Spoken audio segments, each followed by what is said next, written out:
Good evening friends, তোমরা কেমন আছো? আমি আছি মোটামুটি, বেশি একটু ভালো নেই। খরচা কেড়ে খরচা হয়েছে জানো? এই যে দেখছো তারা এসে এইটা এটা কিনে আনছি, 1,000 টাকা গায়ে হয়ে গেল গা। তো কি লিখে জানো, কালকে রাত্রে ঘুমাইতে পারছি না একটু। এই ভাড়া বাড়িটা তাইছি যে 2টা পাখা নষ্ট হয়ে গেছে, ছেলের মোবাইল নষ্ট হয়ে গেছে। মানে খুব কারেন্টে মনে হয় ডিস্টার্ব, আমি বুঝতে পারতেছি না। আমার মনে হয় কারেন্টেই ডিস্টার্ব, মানে এটা যদি নষ্ট হয় একবারে শেষ। আবার ওখানে নিয়ে এলাম, রাতে ঘুমাইতে আসছি না, আজকে যদি না ঘুমাইতে পারি। এই দেখো আমার প্রচণ্ড মাথা ব্যথা করতেছে, ঘুমিয়েছে নাকি তো। যে গরম, আগরতলা তো জানো প্রচণ্ড গরম, বাতাস ঢুকানোরও সাধ্য নেই, আর সবখানেই গরম। তারপরে এদিকে তো একটু বেশি।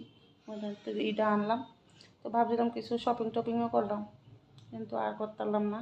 এটা কিনতে আমার সব টাকা শেষ, আমি তো গরিব মানুষ, শেষ। এবার চৈত্র মাস আমার শেষ, আর কিছু কেনাকাটা হইব না।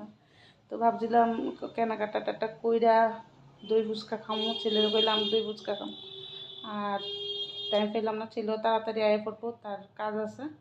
তারপরে ছেলে ওখানে টিফিন এনে দিছে, খিদা লাগছে প্রচুর। তো এই টিফিন এনে দিছে, কইছি এটা খাও। আর কি করুন, সবাই ভালো থাকে।